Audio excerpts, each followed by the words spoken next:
Hey everybody, welcome to my YouTube channel. My name is Teri Hunter. I'm an intuitive astrologer, and I'm here today to talk about the full moon in Scorpio happening on April 23rd, 2024 at 4:48 p.m. Pacific time.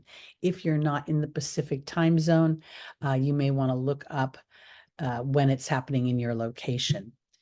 This full moon is pretty significant because it comes on the heels of the eclipse season.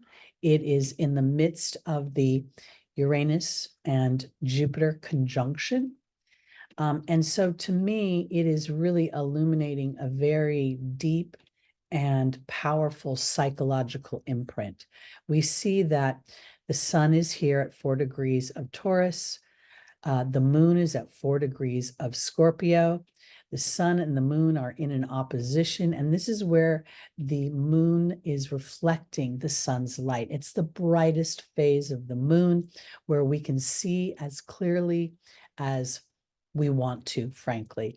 But in this particular full moon, we're going to see a focus in on where there has been a psychological imprint that has had a hold on you, that has potentially held you back from expressing your full truth and self to yourself.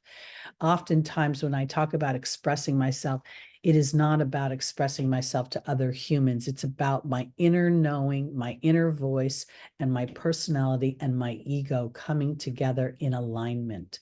So the focus of this full moon, where the illumination is coming in, is in this T-square to Pluto. Pluto is stationing right now at 2 degrees. It's going to go retrograde in just a little over a week on May 2nd. Pluto is in the sign of Aquarius, which represents many things, but in this video, I'm going to focus in on my hopes and my dreams.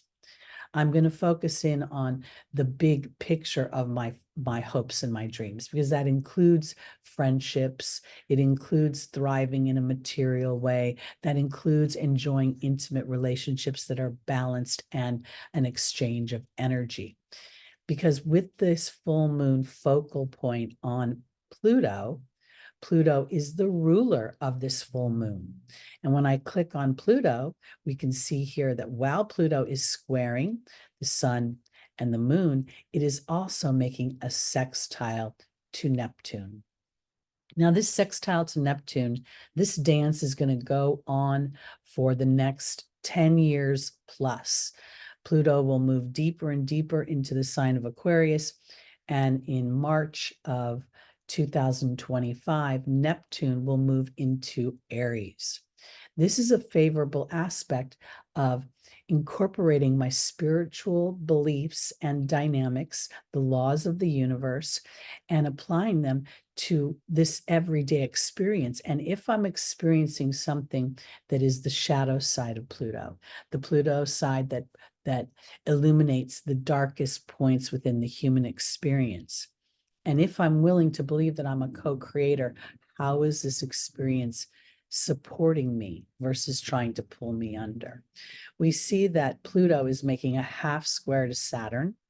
Saturn rules restriction, limitation, fear, doubt, uncertainty.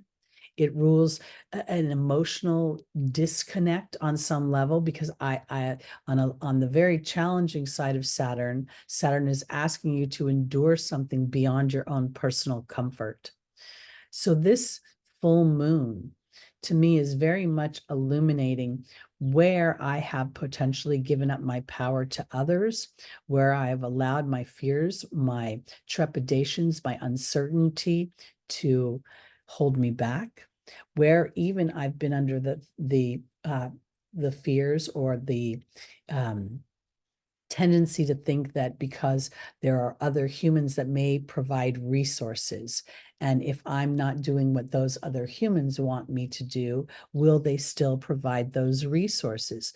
Scorpio is the 8th house, and in that 8th house, the human experience is the most I want to say traumatic and devastating aspects. You go through those first 7 houses, and then let's say one of your family members dies and you're expecting to get an inheritance, and that inheritance is something that's going to see you through.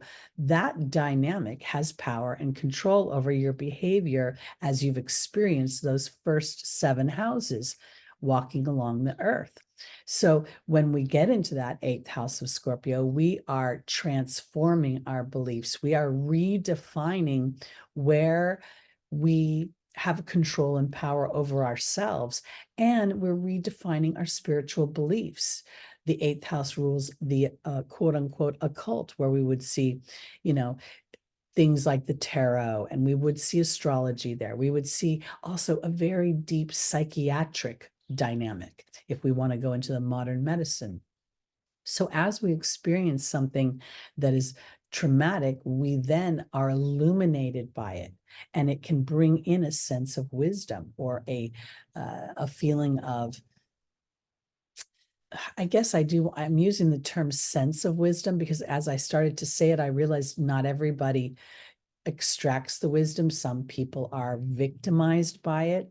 And that's another big challenging point to the Scorpio energy. It rules the triad between the victim, the perpetrator, and the hero, and how we all play a role within that triad. So here is a triad between the sun making an opposition to the moon and then coming back to Pluto. But Pluto is supporting this illumination with its sextile to Neptune.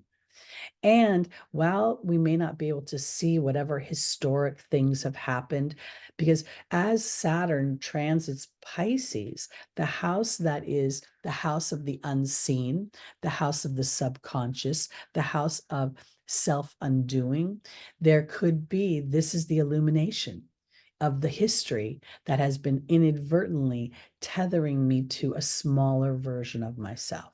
Now, while that's all going on underneath the surface, we have this powerful energy happening over here in Aries. And that's very relevant because Mars is the co-ruler of Scorpio and the ruler of Aries. And in this, now we see that Mars is beginning a summit with Neptune. Mars has had a summit with Saturn. They've reviewed the history. But now Mars is saying, how can I transform my anger and my resentment and what I have felt about my experiences? Being the co-ruler of Scorpio for, the dominant period of time, Pluto was just discovered and assigned to Scorpio within the 20th century. So for who knows how long, Mars represented power, control, sexual aberration, criminal behavior, unbridled anger and frustration. Now, Neptune is saying it's time to transform that. It's time to allow that to wash away so that the water can renew you. And I believe that as this goes on, and then as Mars and Neptune have this conversation, and Mars will move into its rulership at the end in just a few days. I think it's the 29th through the 30th of this month. This sextile between Pluto and Neptune and being generational is going to now reach out to the cosmic consciousness to be aware of their co-creation through their own divinity. That each human being walking this earth is not really a human being, but a soul that represents the divine spark of God. And as you remember that within yourself, magic starts to happen. And we see that during this full moon, during this illumination, we have Mercury in the last 2 days of its retrograde coming up on the North Node. This conjunction right here, and Chiron is still in a conjunction, and so is Venus. All about how I feel my self-worth. How do I communicate that? Is my wound throbbing, or am I willing to transform that wound? Am I willing to recognize that as a soul, I co-created that wound? because I was here. I came into this dense earthly experience to transform the wound and to extract the gift from it, and then to demonstrate that gift through my self-worth, through my material possessions, as Venus moves into the house of possessions and the house of my personal history. And then Mercury will move forward. It will meet exact. It will marry itself to the North Node, where thoughts and speech and literally everything I want is about expressing the individual truth that Mars represents. And that truth could potentially be that some of my biggest challenges are the things that have transformed me into the potentials that I possess right now. And that is further supported by this Uranus-Jupiter conjunction. This is now, in a few days, this will be exact for the second time at 22 degrees. And while the days of the exactness are powerful in and of themselves, the period of time is really what I think is the most important factor, to, at this moment, continually be aware that you are focus on the things that you want and the things that you have talent for and the things that you have not allowed to blossom potentially. And now just giving birth for that dynamic to happen. One other thing I want to say real quickly during this full moon is we see that the South Node is an exact quincunx to Saturn. So there could be parts of this that you cannot identify exactly what the psychological dynamic is, but rather there's just this haunting history that's sitting behind you in the recesses of your mind. The South Node is in an opposition here. It's always going to be in an opposition to the North Node. I don't know why that didn't show up, but here we see it in opposition to both my wound and my communication planet. So if indeed your thoughts are drifting towards feeling a little bit victimized or realizing how much you have endured, as you can transform all of that to allow yourself to play each role, both the hero, the victim, and the perpetrator, in sort of like in a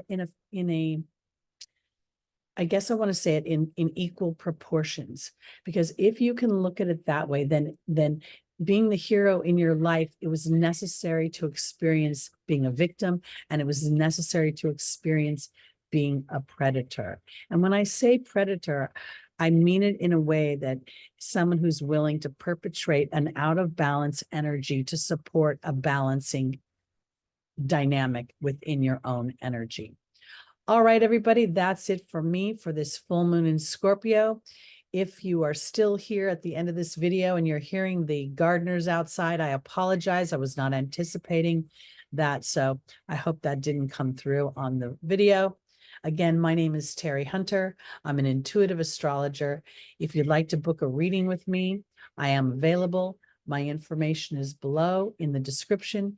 And I hope you have a really wonderful full moon in Scorpio, as Scorpio and Pluto are truly your friend, because when we have walked through our fears, it gives us the power to feel our achievements. All right, everybody, that's it for me. Thanks. Bye-bye.